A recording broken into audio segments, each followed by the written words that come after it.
a Torah Anytime original series.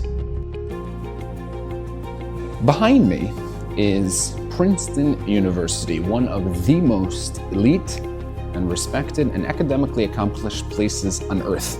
Presidents have studied here, world leaders, Nobel Prize winners, scientists, thinkers, innovators, all walked these halls. Since the 1700s, Princeton has been a temple of human achievement, a place where the brightest minds try to understand the world and to change it.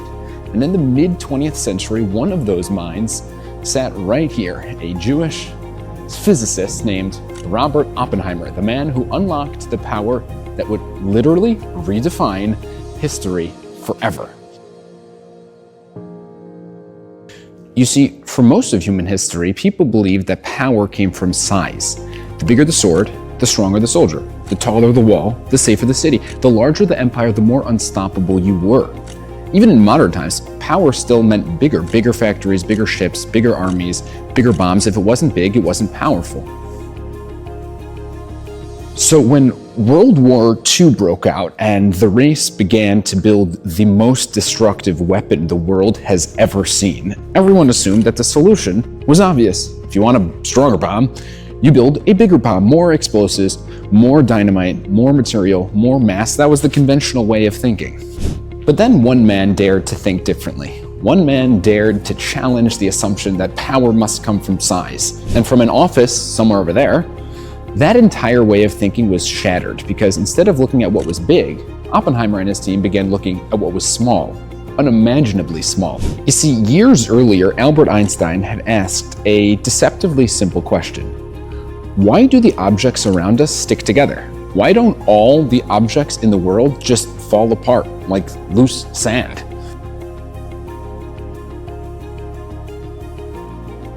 And his answer was revolutionary.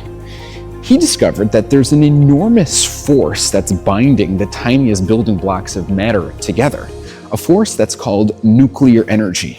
Einstein captured that idea in one elegant equation, an equation that literally changed the world completely. He called it E equals mc squared. Energy equals mass times the speed of light squared. What that equation revealed was staggering, that even the smallest amount of matter contains an almost unimaginable amount of energy inside of it.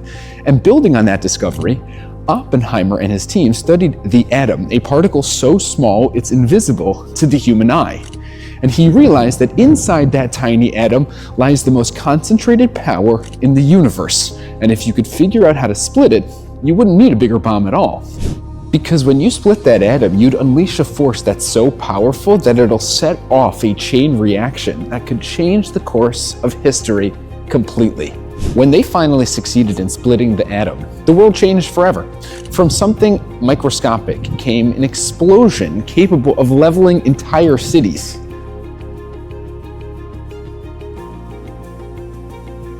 The atomic bomb was born, and with it, the end of World War II and a complete redefinition of power. Now here's the fire. The smallest thing in creation became the most powerful force mankind had ever seen. And that's the irony. The greatest force humanity ever discovered didn't come from something big. It came from something remarkably small. In fact, it came from something almost invisible. Because sometimes the smallest things in the world carry the most power.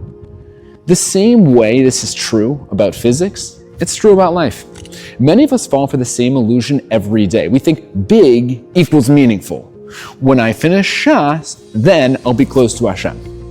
When I make a lot of money, then I'll give tzedakah. When I host 20 people for Shabbos, or when I become something big, then it'll count. But that's not the right way to look at things. Power isn't in the big things, it's in the small ones. Real spiritual energy happens in the atomic moments of life. The time you're about to say that sharp comment and you swallow it instead. When you close your phone for 10 minutes to actually listen to what your child is trying to tell you. When you walk past something you shouldn't look at.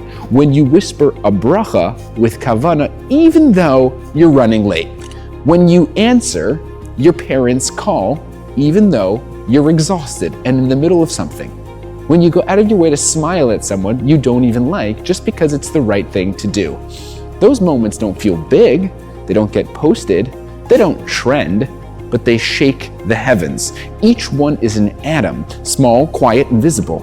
And when you split it, when you choose holiness over instinct, and good over easy, and right over wrong, you unleash a spiritual explosion that lights up the universe. These moments feel tiny and invisible, and sometimes even pointless, but they're atomic. They create chain reactions that light up lives, yours and everyone around you. Oppenheimer discovered that the smallest thing in the world could hold infinite energy. The Torah taught that truth thousands of years earlier, because in Hashem's world, greatness isn't measured in size. It's measured in sincerity, in effort, in the tiny invisible victories no one else sees. So the next time you think your little act doesn't matter, remember the A-bomb. Remember the smallest thing in the universe that changed everything. Because in Hashem's world, sometimes the smallest things carry the biggest impact.